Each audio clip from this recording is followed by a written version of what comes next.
আমি অবাক হয়ে গেলাম একটা জিনিস দেখে। আমাদের একটু কথা হচ্ছে একজনের সঙ্গে পাশে, তখন ওইখান থেকে একজন বয়স্ক ভদ্রমহিলা তিনি বলছেন হাঁটি হাঁটি পা খাওয়াই আসছে। আমি একটু চমকে গেছি, এই জন্য চমকে গেছি নামটা মনে রেখেছে। তারপরে আমার মনে হলো নামটা শুনিয়ে আমার মনে হয়েছিল এমন একটা কমন একটা কথা যেটা কিন্তু একবার শুনলে ভুলবে না তুমি, ইনফ্যাক্ট হয়তো 7বার ভুলে যেতে পারো। মানে কি যেন নামটা বলতে পারো, হাঁটি হাঁটি পা তুমি ভুলবে না। এইটা একটা ভীষণ ইম্পর্টেন্ট পয়েন্ট এই ছবিটার জন্য।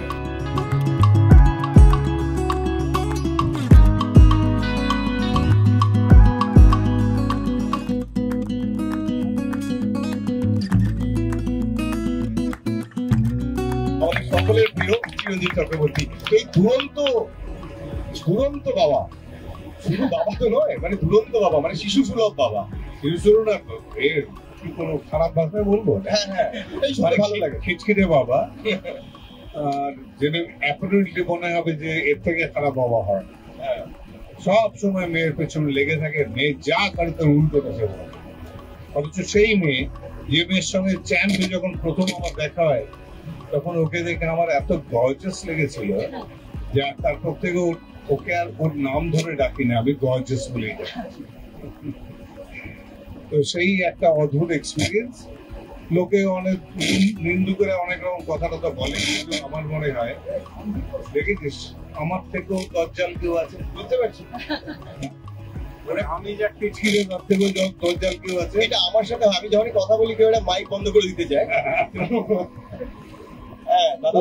That's the thing. আমাদের সিনেমার বহু বছর পেরিয়ে এলাম, আমি বোধহয় 41 বছর হয়ে গেছে আমি সিনেমায় আছি, সিনেমার সঙ্গে যুক্ত হয়েছি।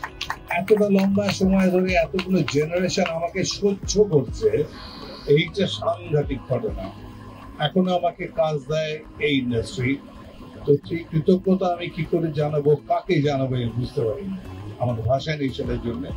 তো এখানে এটা এই দুটো আছে, অর্ণবকে পাতা দিচ্ছে না যদিও, অভিনব আমি দেখলাম ওদিক থেকে ওকে তুলে দিয়ে দিকে চলে এসছে সেই জন্য। কিন্তু আমি বলছি এই দুজন একটা গল্প শোনালো, তখন আমি আমার মেয়ের বাড়িতে হিউস্টনে ইউএসএ, তো টেলিফোনেই আমি গল্পটার লাইনটা শুনেছিলাম। তো আই লাইক দ্যাট আইডিয়া, খুব ইন্টারেস্টিং লেগেছিল। আরো এই জন্য লেগেছিল, আমার একজন বলছিল আপনার মানে ছেলে বা মেয়ে, আপনি তাদের বাবা, তো সেই রিলেশনশিপটা কেমন। তো তখন আমি ওদের একটা কথা বলেছিলাম যে আমার তো ছেলে নেই, একটাই মেয়ে, কাজে আমি শুধু এইটুকুই জানি বাবা আর মেয়ের রিলেশন কি হয়, সেই এক্সপিরিয়েন্সটা আমার আছে। তো সেরকম আমার মেয়েটা ওটি জিদ্দি আছে, ও কিন্তু সিংহ রাশি, সেই জন্য আমার সব কথা মানে না। আমি কত কিছু সাজেশন দিই, ভালো সাজেশন দিই অবভিয়াসলি, আর সেগুলো সব অনেক সময় না বলে দেয়, ডিনাই করে। তো আমার এই একটা সেই ফিলিংসটা হয়েছে, সেরকম একটা ফিলিংস হয়েছে যে আমি আমার মেয়ের সঙ্গে পাঠ করছি, ঠিক মনে হয়েছে আমার। আর আমরা অনেক মজার মোমেন্ট কাটিয়েছি, আমরা ভীষণ ইমোশনাল ফিল করেছি, মজা আছে ছবিটাতে। আর ওইটা একটা দাঁড়িয়ে আছে, ওটা একটা মজার সিন করেছে ওর সঙ্গে একটা। তারপরে আমরা অন্য জায়গায় তো ছোট রসিকতা আছে একটা দুটো, সেটা আমার খুব ভালো লেগেছে। কতগুলো খুব পরিমিত আছে দু একটা জায়গা, সেটা স্ক্রিপ্টের বই, স্ক্রিপ্টটা খুব ভালো করেছে। সেখানে যেমন একটা আছে ওটিপি লাগিয়েছে একটা ঘরে, আমার ঘরে ঢুকে বললো এটা কি, বলে ও লাগাতে বলেছিল এক জায়গায়, আমি লাগিয়ে দিয়েছি অন্য জায়গায়। তো বললো এটা কি, তারপর না সেটা জিজ্ঞেস করছে না, অন্য একটা জিজ্ঞেস করছে, এই নিয়ে আরম্ভ হয়ে গেল ঝগড়া আমাদের। তো এই যে পুরো জিনিসগুলো ছোট টাচেস আছে, এটা যেমন আছে তার সঙ্গে একটা হেভিনেস আছে, একটা ভারী ব্যাপার আছে, পেথস আছে, মানে সিরিয়াসলি কিছু কাজকর্ম হচ্ছে, যেটা আই থিঙ্ক যেটা একটু রেয়ার হয়ে গেছে আমাদের। রঞ্জিতদার যেটা চাইছে, যেটা বলেছিল রঞ্জিতদা একবার, যে বাঙালি আনাটা কমে গেছে ছবিতে, এই ছবিটাতে কিন্তু ভীষণভাবে বাঙালি আনা আছে। তো এই বাবাকে কেমন লাগলো? শোনো, এই বাবাকে কেমন লাগলো বলার আগে আমাকে একটা কথা বলতে হবে। এই যে অনুষ্ঠানটা আমাকে দিয়ে শুরু হচ্ছে, রুক্মিণী গেলে রুক্মিণী পাওয়া যায়, কিন্তু চিরঞ্জিত চক্রবর্তী গেলে চিরঞ্জিত চক্রবর্তী পাওয়া যাবে। So over to you. অবশ্যই না, আগে একটুখানি তুমি শেষ করে নাও, কোনো অসুবিধা নেই। আচ্ছা হ্যাঁ একদম। তো হ্যাঁ, একটুখানি এই বাবার সাথে সম্পর্কটার ব্যাপারে একটুখানি বলো, অন স্ক্রিন এবং off screen both. On screen end off screen যদি বলি যে প্রথমত শুভ সন্ধ্যা সবাইকে, good evening everybody, members of the press. এটাই বলবো যে এই বাবার সাথে সম্পর্কটা আমার সিনেমা জগতে পা রাখার প্রথম দিন থেকেই, বিকজ চ্যাম্পিয়ন আমার চিরঞ্জিত দার সঙ্গে স্ক্রিন শেয়ার করেছিলাম, এবং আজকে প্রায় 7 বছর পর আজকে হাঁটি হাঁটি পা পাতে চিরঞ্জিত দার সঙ্গে। And অবশ্যই এটা বিন মানে আমি চিরঞ্জিত দা বলছে, আসলে আমার স্যার বলা উচিত, because he is such a legend. Sandeep da, আমরা একটা খুব ইন্টেন্স সিন আমার মনে আছে আমি করে ঢুকে গেছি ঘরের ভেতরে, and he comes to me and tells me, Rukmini তুমি কি আরেকবার শর্টটা দেবে? আমি বললাম যে হ্যাঁ, মানে কেন, কিছু হয়েছে? বলছে আমার মনে হচ্ছে তুমি আরেকটু এই থটটা ভেবে তুমি করো।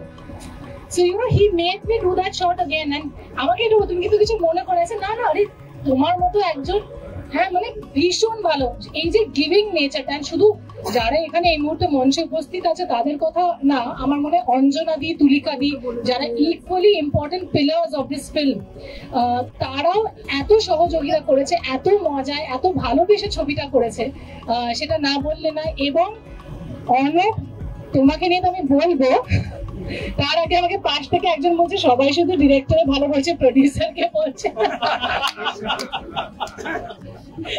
এইসব বলে। আচ্ছা না এরকম বলিনি, এগুলো আমি সব বানিয়ে বানিয়ে বলছি, এগুলো আমি বানিয়ে বানিয়ে বলছি। কিন্তু অর্ণব অলসো অফকোর্স প্রথমবার এরকম ভাবে এরকম একটা স্কেলে ছবি বানাচ্ছে, এবং প্রথম দিন থেকে যেভাবে সাপোর্ট করেছে, যা যা বলেছি, যেভাবে বলেছি, যা চেয়েছি, এবং শুধু প্রডিউসই করেনি, ও পুরো সিনেমাটার ব্লাইন্ড প্রোডাকশনও করেছে, এবং ভীষণ কুল কাম।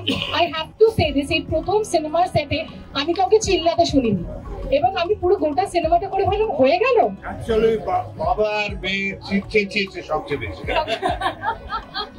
সেই জন্য, এবং প্রচন্ড টু অ্যান এক্সটেন্ট যে আমি কি বলতাম এত চিল্লাই, বিকজ আমি আমার বাবার সঙ্গে কোনোদিনও, আমার বাবা কোনোদিনও গলা তুলে চিল্লায়নি, কোনোদিনও বকেনি। সো আমার সম্পর্কটা এরকম অনেকটা হয়তো আমার মায়ের সঙ্গে, কিন্তু বাবার সঙ্গে না। তো আমি বাবা বলছি এতটা চিল্লাবো, বাবার উপর এতটা চিল্লানো যায়, এরকম করে কথা বলেছে, না না না না বলছে আরে বাবা, মিডিয়া থেকে আমায় কতজন ফোন করে বলেছে, এখানে উৎসাহ দাঁড়িয়ে আছে, অনেকজন আছে এখানে ফোন করে, এর থেকে তো আরো বেশি হয়। সেইখানে তো অর্ণব বলতো যে যার নিজের গলার আবার শোনা যায় না সেটে, কিন্তু সে বলতো তুমি পরিত্রায় চিল্লাও। And I have to say this, একটা কথা আছে না, স্কুল অ্যাজ এ কিউকাম্বার, সেটা হলো আমার কাছে অর্ণব। ওনার মানে কোনো মানে কোনো কাপ উত্তাপ কিচ্ছু নেই, হ্যাঁ খুব ভালো হয়েছে, হ্যাঁ খুব ভালো হয়েছে, হ্যাঁ খুব ভালো হয়েছে, এইটুকুই যা চলতো, তাছাড়া কিচ্ছু শোনা যেত না। খুব খুশি আমার মনে হচ্ছে যে এইবার যে international film festival of India গোয়াতে আমার কাছে যেন একটা ডাবল ভ্যামি, মানে বোথ হাঁটি হাঁটি পাপা প্রথম বাংলা ছবি যেটা ওয়ার্ল্ড গালা প্রিমিয়ারে স্ক্রিন করা হচ্ছে গোয়াতে, এবং অ্যাট দ্য সেম টাইম বিনোদিনীও ইফিতে আছে, নমিনেশন পেয়েছে বেস্ট ডিরেক্টরে রামকমল মুখার্জি। এই দিক থেকে আমার মনে হয় এই বছরের গোয়া ইফি বাংলায় ভরপুর, এবং বিনোদিনী আর হাঁটি হাঁটি পাপাই। না না না, অতটা ক্রেডিট নেওয়া যাবে না, এটা একটা বিশাল বড় টিম ওয়ার্ক করে। আমরা তো শুধু পোস্টারে ফেসটা থাকি বা অভিনয় করি, কিন্তু যে ব্যাক এন্ডে যে পুরো গোটা টিমটা কাজ করে, ডিরেক্টর, প্রডিউসার, যারা আমাদের লাইটম্যান, সবাই, হেয়ার মেকআপ, সবার আর মানে এভরিবডি হোল্ডস মানে অ্যাবসলিউটলি ইকুয়াল ক্রেডিট। সো এবার দেখি, কিপিং মাই ফিঙ্গার্স ক্রস যে আমরা কিছু ভালো নিয়ে ফিরি। এই কাজটা সম্পর্কে যদি বলতে হয়, অর্ণবদা প্রথম যখন আমাকে কাজটা করার কথা বলে, অর্ণবদার সাথে এটা আমার 2 নম্বর কাজ, আমি একটু আতঙ্কিত হয়েছিলাম। চিরঞ্জিত দার তিনি এই ধরনের বড় ধরনের নাম আর কি, তো কোথাও কি একটা আড়ষ্টতা, একটু আতঙ্ক ভেতরে কাজ করছিল। বাট খুব ভালো জিনিস যেটা সন্দীপদাও বললো, প্রথম দিন যেদিন আমরা ভিক্টোরে গেলাম, অর্ণবদার ব্যাপারটা আমি জানতাম, অর্ণবদা ওই যা বলছে সবাই আর কি, অর্ণবদা যে ফ্লোরে আছে জানা যায় না।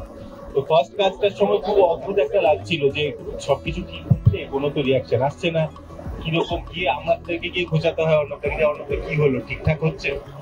এই কাজটাতে ওটা আমরা বুঝে গেছিলাম যে যদি গোলমাল হয়, অর্ণবদা চুপ করে এসে কানে কানে বলে দেবে, বিশ্বরূপ এটা একটু ওরকম করে, আর যদি কিছু বলছে না মানে মোটামুটি উতরে গেছে অর্ণবদার চোখে আর কি। যেটা বলছিলাম, প্রথম যেদিন ফ্লোরে গেলাম যথেষ্ট আতঙ্কের সঙ্গে আমি একটু চুপচাপ গোছের আর কি, এই নয় যে খুব এসে নিয়ে একটা আড়ষ্টতা কাজ করে। তো পুরো ক্রেডিটটা রুক্মিণী এবং বাকিদের সবার আর কি, যে ওই যে আড়ষ্টতাটা এবং একটা কিন্তু কিন্তু ভাব ছিল, ওটা প্রচন্ড মাত্রায় রুক্মিণী থেকে পেয়েছি, যাতে কাজটা করতে খুব সুবিধা হয়েছে আর কি। আজকে এসেছি আমরা হাঁটি বাবা ট্রেলার করেছি। আমার যেহেতু রেকর্ডিং অনেকদিন আগে হয়েছে, তো আর ঘটনাচক্রে আমি এসে জানলাম যে রণজয়, যার জন্য আমি এই ছবিতে গান করেছি, আমাদের সুরকার, তিনি আবার বম্বেতে একটা কাজে রয়েছেন। তো সেই কারণে আজকে দেখা হচ্ছে না, বাট ডিরেক্টর আমাকে মনে করিয়ে দিল যে এই ছবিতে আমার দুটো গান রয়েছে। আমি ভাবছিলাম একটা গান হয়তো, বাট দুটো গান রয়েছে, দুটো ভিন্ন স্বাদের গান, ভিন্ন মুডের, একটা রোমান্টিক আর একটা বিয়ে সিকোয়েন্সের গান রয়েছে। সো এর আগে তো আমি দেখো যত হিরোইনদের জন্য প্লেব্যাক করেছি, এবছর বাংলায় আমার একটা খুব ভালো হিট গান বিনোদিনীতে সবাই শুনেছে, which was again for Rukmini di. আমি খুব খুশি যে আবার একই হিরোইনের জন্য আমি এই ছবিতে গান করেছি। তো কাস্টিংটাও ভীষণ সুন্দর, ফার্স্ট লুকটা দেখেছি ছবি, তো সবাই অপেক্ষা করছি, শুধুমাত্র আমি গেয়েছি বলে নয়, ভালো এরকম ধরনের বাংলা ছবি যেটা টিপিক্যাল ইউজুয়াল কমার্শিয়াল ছবি তো আমরা দেখি, বাট একটা বাবা মেয়ের ইকুয়েশন, সেখানে তাদের সম্পর্কের যে সমীকরণ, সেটা আমার মনে হয় যে আমাদের যে পরিচালক সে খুব সুন্দর করে বার করে এনেছে। গল্পটা কেমন সেটা জানার জন্য